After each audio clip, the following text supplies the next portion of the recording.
The Irish state entrusting the care of vulnerable young children to a company run by a Nigerian conman. What could possibly go wrong? Well, quite a lot, as it turns out.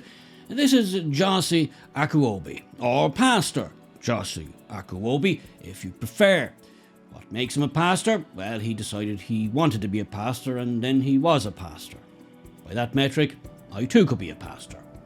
I've no plans to be, just in case you're worried. Now, Josie here, despite having something of a dubious record when it comes to honesty and not trying to rip people off, somehow managed to grift his way in to getting rather large multi-million euro state contracts for the care of some of the most vulnerable people in Irish society. That is, vulnerable young people, youth, children, kids that were for one reason or another in state care under the umbrella of the state. The problem was the people who were supposed to be keeping an eye on Josie and his enterprise and what they were doing with these vulnerable young people simply didn't do it, or at least didn't do it properly. Now, I'd like to give full props and kudos to Jack Power, journalist for the Irish Times, writing an extensive article about the shenanigans, and they were shenanigans, and all the worst kinds of shenanigans that went on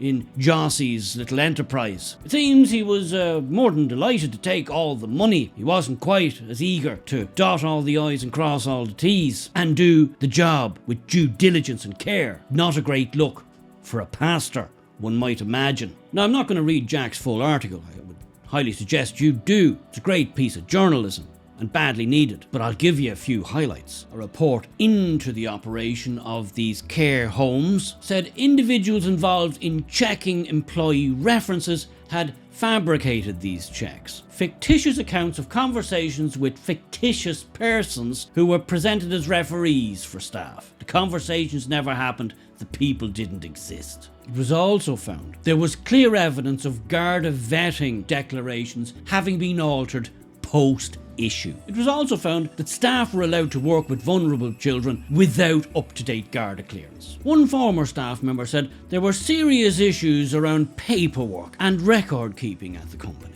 In one incident, where a child had gone missing, this led to difficulties providing Gardaí tasked with searching for the child with accurate information about the child. And in one instance, a vulnerable teenager was found sleeping on a mattress on the floor because at some point in the previous weeks their bed had broken. But I hear you say, how could we possibly have known that Pastor Josie Akuobi was a man of some level of dishonesty, a man perhaps not best suited to run such facilities, to be given such responsibilities, to have charge and care over some of the most vulnerable people in Irish society? How could we have known he wasn't a man of perhaps the absolute best moral fibre? Well, maybe it's because he's a con man, maybe it's because he's a fraudster, maybe it's because he's a con artist. How do I know this? Well, allow me to take you back in time to 2019.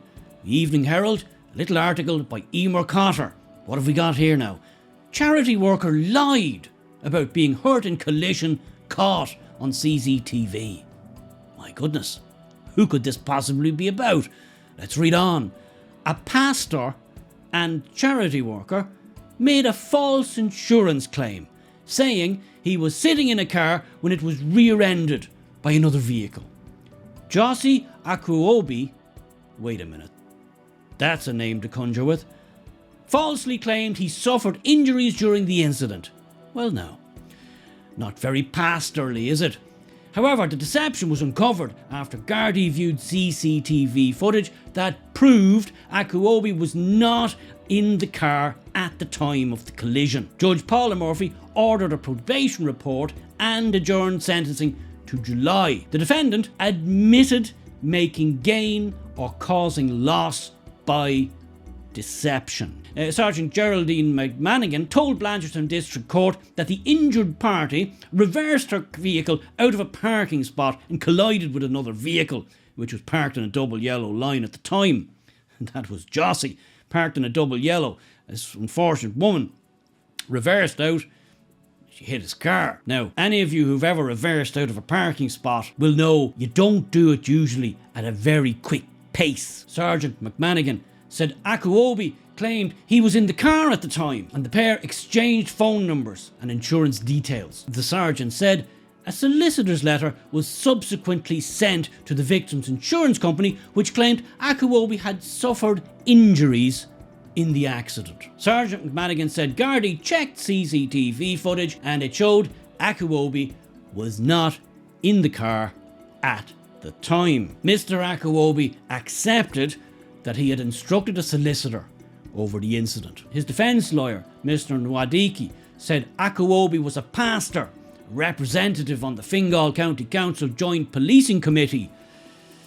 Okay, little did we know his career was only getting started. He said his defendant was taking full responsibility for his behaviour and wished to apologise for it. He promised the court it would never happen again. Mr. Nwadiki asked the judge to leave Akuobi without a conviction, saying a conviction would impact his job and his future career. Yes, and might have prevented him running homes for vulnerable children. So there you have it. How do these people manage to get into the system? How do they get so far in the system? Fair play to Jack Power for digging and delving into this one. More of that, please. Well, it seems with all these dodgy imams and pastors, it's never a dull moment here in modern Ireland.